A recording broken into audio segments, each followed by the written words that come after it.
ಯೇಸು ಕ್ರಿಸ್ತರ ಹೆಸರಲ್ಲಿ ನಾನು ನಿಮಗೆ ವಂದನೆಗಳನ್ನು ಹೇಳ್ತೀನಿ. ಮುಂಜಾನೆ ಸಮಯದಲ್ಲಿ ದಶಮಾಂಶ ಮಲಾಕಿ 3:10 ಬರೆಯಲ್ಪಟ್ಟಿದೆ. ಪ್ರಿಯ ಸ್ನೇಹಿತರೆ, ಅದನ್ನ ಖಂಡಿತವಾಗಿಯೂ ಖಚಿತವಾಗಿಯೂ ಸಭೆಗೆ ಕೊಡಲೇಬೇಕು. ಯಾಕಂದ್ರೆ ಅದು ಇನ್ನಿತರ ವಾಕ್ಯಗಳಂತೆ ಅದು ಸಹ ದೇವರ ವಾಕ್ಯವೇ. ಒಂದು ವೇಳೆ ನೀನು ಯೋಚಿಸಬಹುದು ಅದು ಹಳೆ ಒಡಂಬಡಿಕೆಯ ಪದ್ಧತಿ, ಅದು ಧರ್ಮಶಾಸ್ತ್ರ ಅಂತೇಳಿ.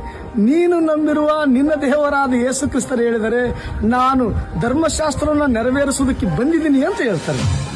ನೀನು ಓದುವ ಪ್ರಕಟಣೆ ಪುಸ್ತಕದಲ್ಲಿ ಬರೆಯಲ್ಪಟ್ಟಿದೆ, ಒಂದನ್ನು ಹಾಕಬಾರದು ಮತ್ತೊಂದನ್ನು ತೆಗೆಯಬಾರದು ಎಂಬುದಾಗಿ. ಸರಿ, ಕೃಪೆಯ ಬಗ್ಗೆ ಮಾತಾಡೋಣ. ಆದಿ ಸಭೆಯ ಕೃಪೆಯ ಸಭೆ ಹೇಗಿತ್ತು? ಸಭೆಯಲ್ಲಿದ್ದವರೆಲ್ಲರ ಮನಸ್ಸು ದೇಹ ಎಲ್ಲ ಒಂದೇ ಆಗಿತ್ತು. ಅವರು ತಮಗಿರುವುದನ್ನೆಲ್ಲ ಆಸ್ತಿಗಳನ್ನು ಮಾರಿ ತಂದು ಅಪೊಸ್ತಲರ ಕೆಳಗೆ ಹಾಕಿದ್ರು ಅಂತ ಬರೆಯಲ್ಪಟ್ಟಿದೆ.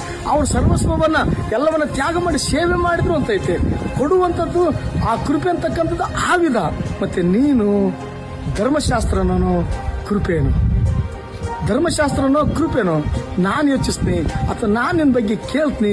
ನೀನು ಧರ್ಮಶಾಸ್ತ್ರವನ್ನೇ ನೆರವೇರಿಸಕ್ಕೆ ನಿನ್ನ ಕೈಲಿ ಆಗಲಿಲ್ಲ, ಕೃಪೆಗೆ ಯಾವಾಗ ಬರ್ತಿ? ಅಥವಾ ಅದನ್ನ ಮೀರ್ಬೇಕಂತ ಯೋಚಿಸ್ತೀಯಾ? ಎರಡನ್ನ ನೀನು ಬದಲಾವಣೆ ಮಾಡಿ ಮೀರಕ್ಕಾಗಲ್ಲ. ನೀನು ಒಂದರಲ್ಲಿ ನಿಲ್ಲಲೇಬೇಕು. ನೀನು ನಿಲ್ತಿ ಅಂತ ನಾನು ಯೋಚಿಸ್ತೀನಿ. ಕರ್ತನ ನಿನ್ನನ್ನು ಆಶೀರ್ವದಿಸಲಿ.